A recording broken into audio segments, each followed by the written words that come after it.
Amis du jour, chalutations. Pour les petits nouveaux, moi c'est Sekhmet et je vous souhaite la bienvenue dans mon podcast littéraire. Dans mon émission, je vais tenter 3 fois par semaine de vous donner envie de découvrir des livres de tout poil, récents et moins récents. Alors, si ça vous tente, c'est par ici la suite. Aujourd'hui, je vais vous présenter La mystérieuse bibliothèque de Blackwood Abbey de Esther Fox, publiée aux éditions Faubourg Marigny.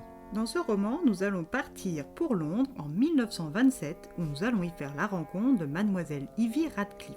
Cette jeune femme blonde coiffée au carré de 25 ans habite dans une pension située dans l'East End londonien, tenue par la sérieuse et un peu commère Miss Beaton, aux côtés de sa meilleure amie Suzanne. Ivy a grandi dans un foyer aimant, entourée de sa mère issue de la classe aisée américaine, fille d'un riche banquier américain, déshéritée faute d'avoir épousé un père anglais, de son père professeur émérite apprécié de ses élèves et de son frère aîné James. Le clan des Radcliffe formait un tout, soudé comme les 5 doigts de la main.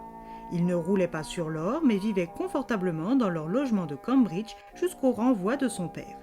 Après ce contretemps, les temps sont devenus plus durs pour la famille Radcliffe, et encore plus quand la Grande Guerre a éclaté. Son père et son frère ne reviendront jamais du continent, laissant mère et fille seules à Londres. Ivy va vite se retrouver encore plus seule lorsque sa mère succombera durant l'épidémie de grippe. Depuis ce temps-là, Ivy survit seule, avec pour seul espoir de les revoir un jour dans l'au-delà.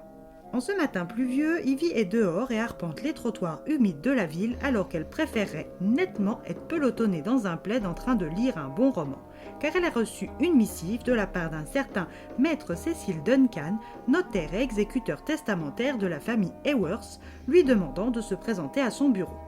Ivy sait que rien n'arrive par hasard et que ce genre de lettre ne tombe pas du ciel. Elle ne connaît aucun Lord Haworth et pense se déplacer pour rien. Mais son éducation l'oblige à se présenter, et ce, même si ce n'est que pour confirmer qu'il y a erreur sur la personne. Après sa marche forcée sous la pluie londonienne, Ivy s'arrête devant un ensemble en briques dans une rue coquette. Elle prend une profonde inspiration et actionne le heurtoir. Une femme au nez aquilin et aux petites lunettes rondes lui ouvre et l'invite à entrer dans l'étude. Miss Harley est la secrétaire de maître Duncan. Ivy a à peine le temps de patienter qu'un homme entre deux âges bedonnant fait son entrée et l'invite dans son bureau. Maître Duncan est d'un abord jovial, ce qui aide Ivy à se détendre un petit peu. Cécile entre vite dans le vif du sujet en sortant une grosse enveloppe contenant le testament de feu Richard Berry Haworth, lui léguant tous ses biens. Lord Haworth est mort dans le Yorkshire à l'âge de 48 ans, sans héritier direct. Après des recherches minutieuses, le père d'Ivy étant le petit cousin au 3e degré du vicomte, et n'étant plus de ce monde, tout comme son fils aîné James, l'héritage lui revient donc de plein droit. Si Ivy accepte l'héritage de son éloigné parent, elle devra respecter l'unique clause qui est vivre à Blackwood Abbey. Dans cette clause, Ivy ne voit qu'une chose, finit pour elle les interrogations concernant ses repas. Elle accepte sans trop y réfléchir et signe les documents de maître Duncan. En ce faisant, elle devient la vicomtesse de Haworth, maîtresse de Blackwood Abbey dans le Yorkshire. À son retour dans sa chambre des bas quartiers, elle raconte tout à Suzanne. Cette dernière est ravie pour elle et lui insuffle une bonne dose de courage. Pour ne pas se laisser trop gagner par le doute, Ivy empacte ses affaires dans la foulée et embarque à bord d'un train en direction du Yorkshire. Après plusieurs heures de voyage, elle arrive en gare de Blackwood, un petit village isolé et terne. Ivy se demande bien comment elle va rejoindre son nouveau domaine quand un homme poussiéreux et quelque peu crotté se présente comme étant son chauffeur, Ralph. Peu amène durant le trajet, Ivy déchante encore un peu plus.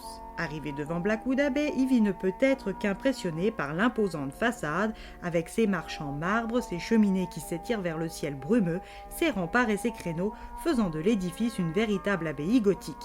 Ivy est accueillie dès son arrivée par la gouvernante des lieux, Miss Grace Hewitt. Cette femme aux lèvres pincées et à l'air coincé termine de pétrifier Ivy, la nouvelle Lady Haworth. Elle est conduite dans l'une des chambres où elle y fait la connaissance de la bonne à tout faire Agnès Miller. Une fois changée, elle descend à l'office pour y rencontrer son majordome, Monsieur Hewitt, le mari de sa gouvernante. Elle fait un rapide tour du propriétaire aux côtés de Miss Hewitt et se retire dans sa chambre. En attendant son repas, sa brosse à cheveux vient l'attaquer. Effrayée et ne sachant que penser de cet incident, Ivy garde tout pour elle. Le lendemain, elle décide de se rendre en ville pour passer un coup de fil à Suzanne, puis faute d'avoir pu lui parler, se fait conduire à Munson, la plus grosse ville du coin. Dans ce gros bourg, il y a une librairie, sa safe place. Elle y est tout absorbée par ses découvertes livresses quand elle est rejointe par Sir Arthur Mabry. Avec ses cheveux bruns, sa mâchoire carrée, son air affable, le jeune homme a tout d'une vedette de cinéma. Ivy est vite sous son charme et se laisse séduire sans trop de résistance. Sir Arthur lui apprend qu'elle possède l'une des plus belles bibliothèques du secteur. À son retour, elle exige que la bibliothèque lui soit ouverte. À l'ouverture des portes, Ivy revit. Les boiseries sombres, l'odeur familière du cuir et du papier, les mezzanines où s'alignent d'étroites galeries, sous un plafond voûté, la cheminée, le gros fauteuil, tous ces décors propices à l'apprentissage lui appartiennent. Ivy, qui jusque-là ne se sentait pas bien à Blackwood Abbey, sait qu'elle a enfin trouvé son havre de paix, son sanctuaire au sein de cette hostilité larvée ambiante qu'est Blackwood Abbey. Mais si la bibliothèque avait été fermée, c'est pour une raison et Ivy va devoir le découvrir, et peut-être même au péril de sa propre vie. Ralph, Grace et Agnès sont malgré les apparences de son côté, mais arriveront-ils à la sauver ? Sir Arthur est-il celui qu'il prétend être ou bien a-t-il de vilaines intentions cachées derrière ses belles manières ? À vous d'oser franchir les portes de cette mystérieuse bibliothèque pour le découvrir aux côtés d'Ivy.